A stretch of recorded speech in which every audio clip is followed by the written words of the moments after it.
Hi there, welcome to video number 11, looking at the black square King Air, of course using X's and O's, and this one's all with the Stream Deck, and we're going to look at how to program the buttons for the weather radar. So probably best to have a look at the weather radar itself first. So it's here in the cockpit, and I've got it switched off at the moment. So we've got a mode selector switch here. So it goes into standby mode, test mode, on. I haven't got any actual cloud or rain or anything programmed in today, so there's the on button. This is the sort of reason for it being here to a great extent, is that this is where black square allow you to get in and look at the degradation of the engine, repair the engine, refill the oxygen, reset the failures, and on the next one up we can control the frequency of failures, and we can schedule them and have them random. I'm not going to go into the depth of how this all works, but we navigate by pressing these buttons here on the side. So I've got an active failure of the left ignition. If I want to reset that, I would press on here. I'll do that later, we'll come back to that. So these buttons here, they usually use, of course, when we're in the normal mode here, so we can increase the range and that kind of thing. We can affect the tilt of the radar.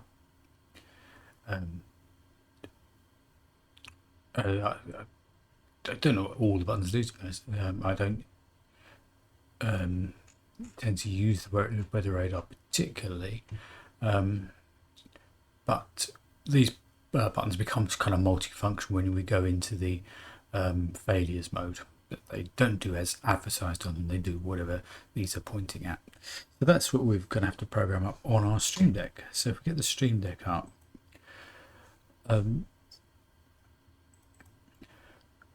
so this is my sort of folder for the top level of the King Air, and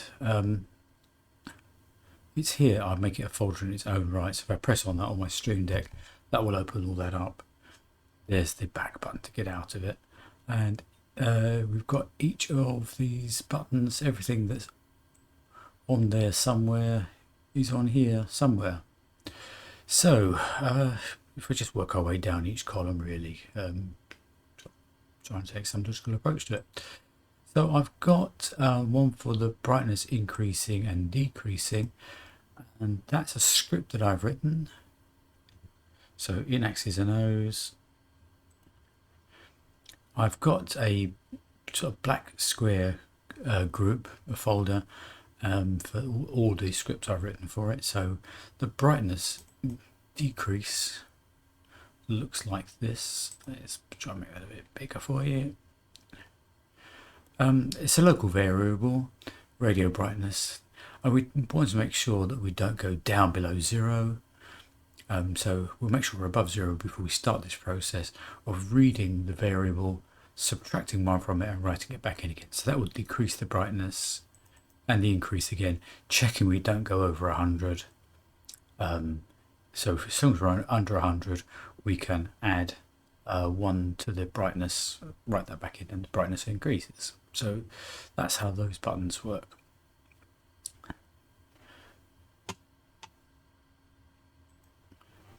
So that's those two done. So they're just calling my scripts. The radar gain is again a script, the decrease and the increase in there. So radar gain, decrease and increase. There's the increase one. Again, it's a local variable, logically named radar gain. Just checking we're 100 under the 100. It's exactly the same procedure as the other one, so you can see what the decrease is going to be like.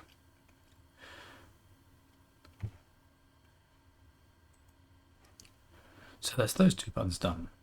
Let's go here. So this one is an H variable, and it's a key down event and it is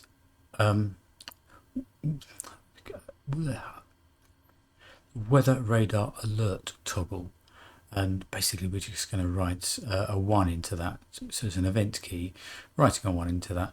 I shouldn't have it repeating really, so if we'll say that's a no, and we shall submit that.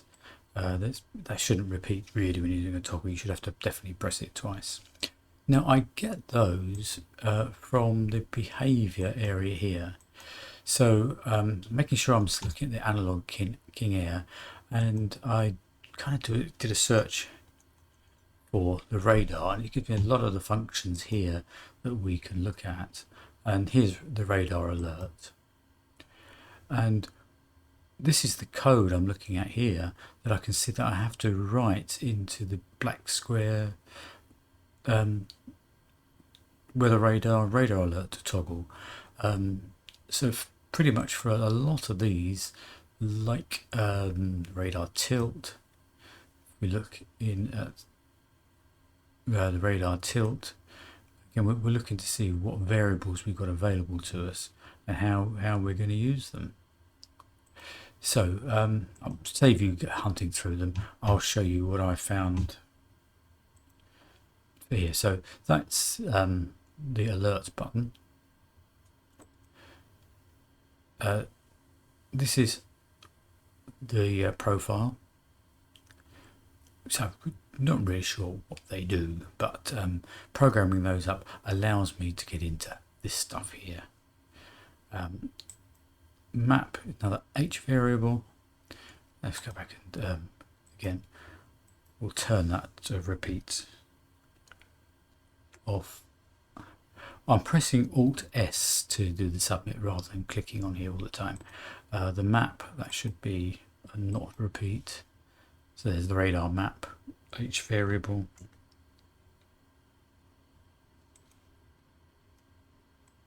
Hold, again, I'm going to just flip that now. Radar hold, H variable.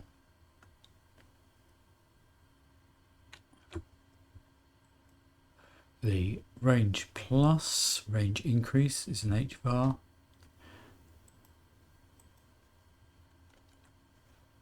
Range minus, so that's the range decrease.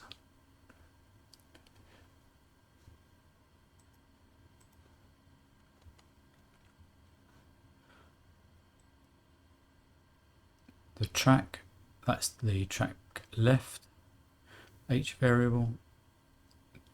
So that's no on that one. Tracking right.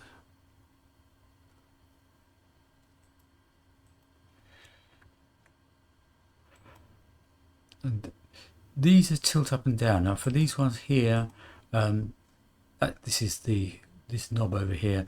I've again used a script for that one. So let's get the scripts up and running. Radar tilt decrease, but we've seen that structure before. And the tilt increase. Again, there's the guard, don't go over 100, and there's the plus there. So that's the tilting one. And then we've got the mode, and that's the off, standby, test, that rotary there. Again, a script.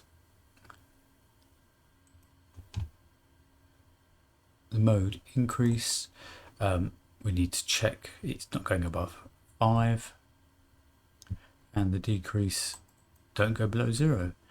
So it's all fairly logically done, and it does seem to work. All the buttons do seem to work exactly as they're advertised, particularly when we go in and let's repair that failure. So I'm going to do it from my Stream Deck. So go into the right mode, have a look at what's going on.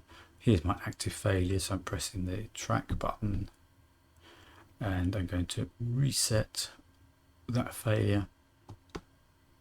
No more active failures, and that's it. So I can come out of that with the hold button, going back, and should really put it back in standby. Okay, so that's it. Very simple for the weather radar. Saved you a lot of time hunting through here. I can tell you it took a while to work them all out. Looking in here or looking in the local variables again. Looking at the radar here to see what various things we need to do for the radar.